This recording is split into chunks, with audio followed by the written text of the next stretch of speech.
We treat our bodies a lot like race cars at a pit stop.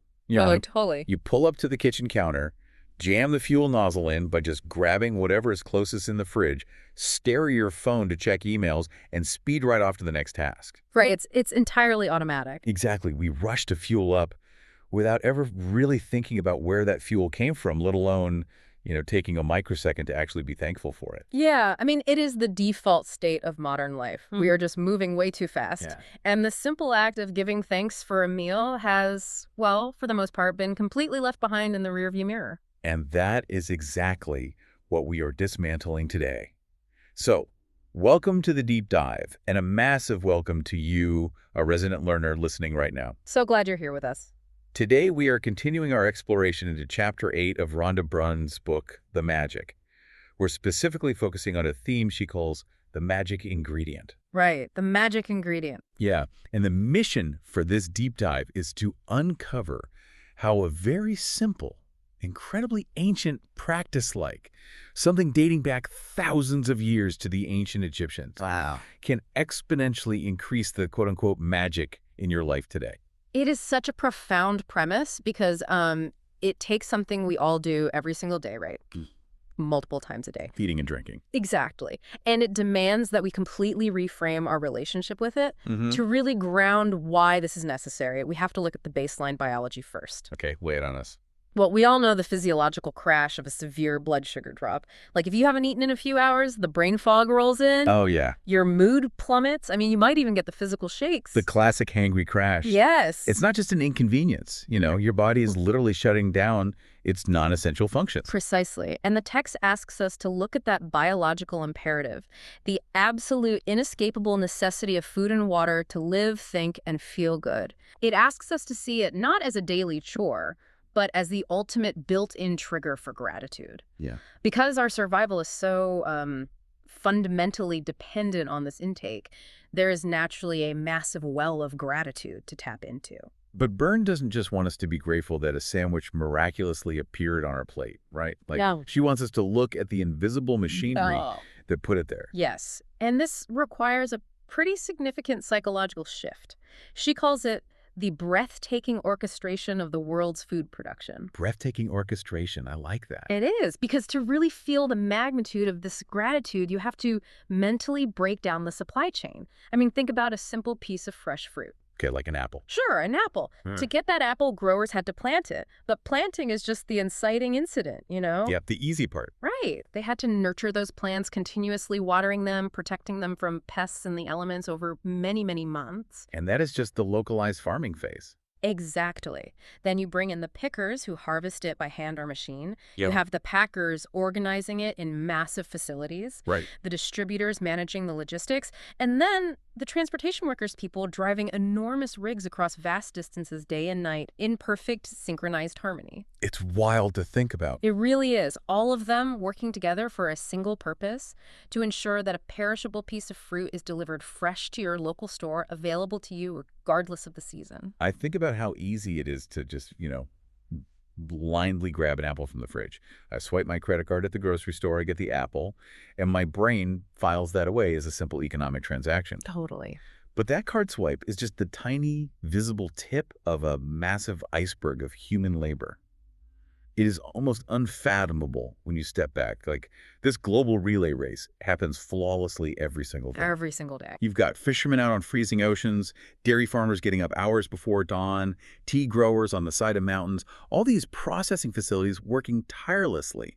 And they do all of this so that you and I can have a snack at 2 in the afternoon. It really forces a shift from a consumer mindset to an interdependent mindset. Yeah, that's a great way to put it. This breathtaking orchestration is what maintains the supply of food to supermarkets, cafes, airplanes mid-flight, schools, hospitals, and literally every single home on the planet. It's staggering. When you visualize that sheer scale, the illusion of independence just shatters. You stop viewing food as a retail product, and you start seeing it as a profound gift. A gift of nature, ultimately, because we could have all the trucks and all the farmers in the world, but if the baseline elements aren't there, the entire system collapses. Exactly.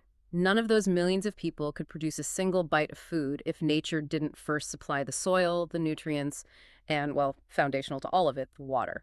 Which is the perfect pivot to the absolute core of this global pantry. The text places a massive emphasis on water. Water, water, water.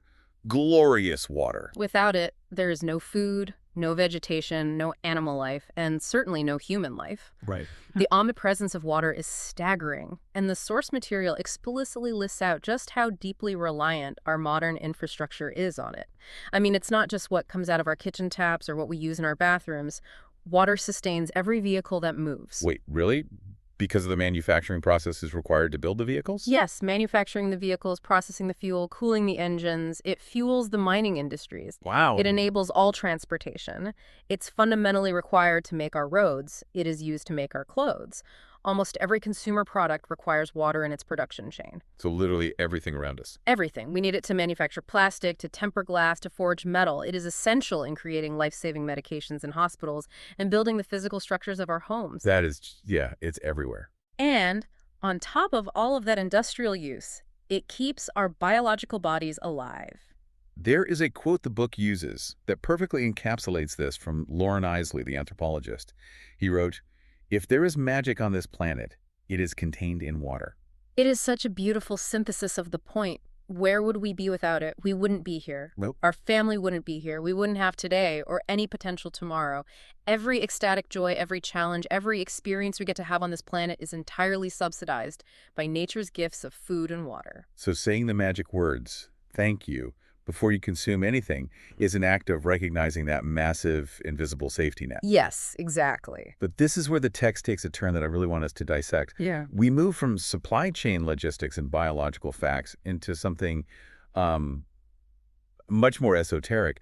Byrne introduces a quantum twist here. She does, and it's a big shift. Yeah. The text points out that in ancient times, people genuinely believed that when they blessed their food and water with gratitude, it actually purified whatever they were blessing. And then she links that ancient belief directly to modern quantum physics, specifically the observer effect. Okay, hold on. I'm tracking with you on the supply chain gratitude, but Byrne loses me a bit with the quantum physics. Fair enough. It feels like a massive leap to go from, observing a particle in a laboratory to literally changing the physical structure of my morning oatmeal. Like, how does she actually bridge that gap? What is the mechanism she is proposing? It is a bold connection, for sure, but the logic of her argument relies on the concept of energetic frequency. Energetic frequency, okay. In quantum physics, the observer effect demonstrates that the mere act of observation collapses a wave function. So, the scientist's gaze alters the behavior and state of the particle being measured. Right, I've heard of that. The text takes that principle and basically scales it up to human consciousness and matter. So she is suggesting that our attention isn't passive, it's an active force. Precisely. If observation changes matter at a subatomic level, Byrne proposes that observing our food through the specific, highly charged lens of gratitude alters its energetic structure. Wow. You aren't just thinking a nice thought. You are supposedly changing the frequency of the food, purifying it for your ultimate well-being. That is fascinating. It's treating gratitude not just as an emotion, but as a literal, measurable energy transfer. Exactly. But she doesn't stop at the personal level, does she? She scales this up to a global level using classical physics. Yes, she brings in Isaac Newton. She looks at Newton's third law. For every action, there is an equal and opposite reaction. Right. And she combines that with the law of attraction. So if applying gratitude is the action, Then there must be a reaction. okay. The text proposes that the action of mass gratitude must produce an equal mass reaction. If enough people applied this focused, purifying gratitude to their food and water, it wouldn't just change their own meals. It'd ripple out. Yes. The energetic reaction could alter global circumstances. The argument is that this mass shift in frequency could potentially solve the scarcity of food and water for everyone on the planet who is starving. To put that in perspective, she is arguing that your quiet internal thank you over a cup of coffee isn't just a self-help exercise. Right. It is a microscopic contribution to a macroscopic energy shift. Yeah. That is a massive concept to wrap your head around. It is highly ambitious. I mean, very ambitious. Yeah. But even if a listener struggles with the quantum leap of mass global change, the text promises very immediate, localized benefits. Okay, that's good to know. It suggests that maintaining this gratitude for sustenance weaves a quote-unquote glorious golden thread through everything you care about. It keeps the magic active in your own daily life. Let's bring this down from the stratosphere of quantum physics and global energy grids then. Let's talk about the very next meal you, the listener, are going to eat today. Good idea. If the stakes are this high, how do we actually execute this practice? What are the mechanics of doing it right? The most immediate practical way to experience this concept is through the act of savoring. Savoring is essentially gratitude in real time. Savoring. Yeah. The text provides a very specific experiment for the very next time you eat or drink anything. What are the parameters of the experiment? Let's walk through it. Okay, so when you take a mouthful, before you swallow it, you must concentrate entirely on the taste of the food in your mouth or the flavor of the liquid. Just total focus. Total focus. You put all of your conscious attention on it. And what you will find, and what the text guarantees, is that when you apply that focused attention, the flavors seem to explode. You know, I have always found the phrase flavors explode a bit melodramatic, Right, it sounds a bit much. but the underlying mechanism makes total sense. I like to think of it like tuning a radio dial. Oh, I like that analogy. Yeah, when you are eating a sandwich while answering emails, your attention is scattered. The sensory data from the food is just static in the background because your brain is allocating all its resources to the screen. That is a much better way to conceptualize it. The static of distraction fades when you tune the dial directly to the food. Right, and suddenly the high-definition sensory data comes into clear focus. The crunch of the bread, the saltiness, the temperature. Exactly. I can vouch for this entirely. I mean, I have definitely eaten a whole dinner while watching an intense thriller on TV, looked down at an empty plate, and realized I didn't consciously taste a single bite. We've all been there. The calories entered my body, Right. but I entirely missed the experience. You consumed the fuel, but you missed the gift. Yeah, beautifully put. The text argues that your energy of focus and gratitude is what instantly enhances the flavor. Conversely, a lack of focus dramatically weakens the flavor experience. It is immediate, tangible feedback that your attention matters. Okay, so savoring is the sensory proof, but Chapter 8 also introduces specific physical exercises to accompany this. Byrne brings in the concept of magic dust. Ah, yes, the magic dust. And I have to be honest, if I'm sitting in a crowded cafe or at a business lunch and I start sprinkling imaginary magic dust by waving my fingers over my latte, I am going to draw some deeply concerned looks from the people around me. Yeah, you might get a few stares. Is the physical motion strictly necessary for the mechanism to work? That is actually the most common practical hurdle people run into with this chapter. But the text is very clear on the options. Okay, a few. The non-negotiable core requirement is this: before you eat or drink anything today, whether it is a 5-course meal, a single piece of fruit, a passing snack, or just a sip from your water bottle. Literally anything. Anything. You must take a moment to look at it and say the magic words, "Thank you." But the delivery of those words is flexible. Entirely flexible. You can say it out loud or you can say it silently in your mind. So the business lunch or the crowded cafe scenarios are perfectly safe. You just think it. So where does the magic dust come in then? Well, the physical act, waving your fingers over the plate as if you are literally sprinkling a purifying dust, or, imagine you have a little shaker in your hand, is an optional visualization tool. Optional. Got it. Byrne includes it because, for her, the physical motion helps solidify the mental state. It makes the abstract concept of gratitude feel like a tangible, physical ingredient she is adding to her meal. That makes sense. It heightens the internal feeling. But the goal is the genuine feeling of appreciation, whatever method gets you there. That tracks. It's using a physical trigger to lock in an internal frequency. But what happens when the habit fails? What do you mean? Like, what if I am halfway through a burger or I've already finished my coffee and I suddenly realize I just wolfed it all down without a single thought of gratitude? Because, let's face it, we are so deeply conditioned to be on autopilot. Oh, the author knows that autopilot is strong, so she provides a specific failsafe for that exact situation. Oh, brilliant. What is it? If you forget at any time during the day, the moment you remember, you have to stop. Close your eyes. Go back in your mind to the time when you forgot.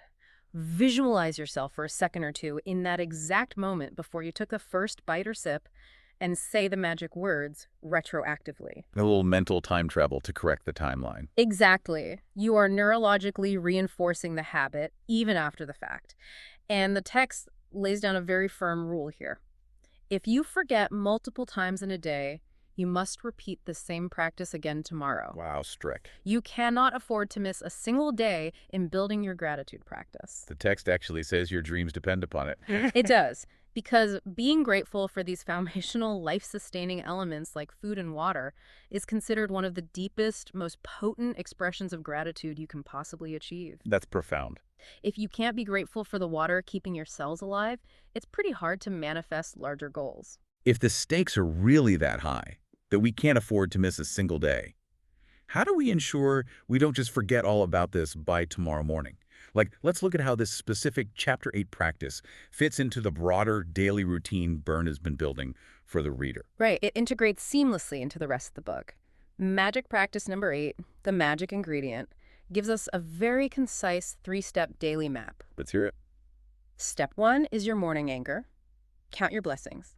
You wake up, make a list of 10 blessings, write out why you are grateful for each one, reread the list, and at the end of each item you say, thank you, thank you, thank you, generating as much feeling as possible. So you boot up the system with gratitude right out of bed. Correct. Step 2 is the core focus of what we've been discussing today.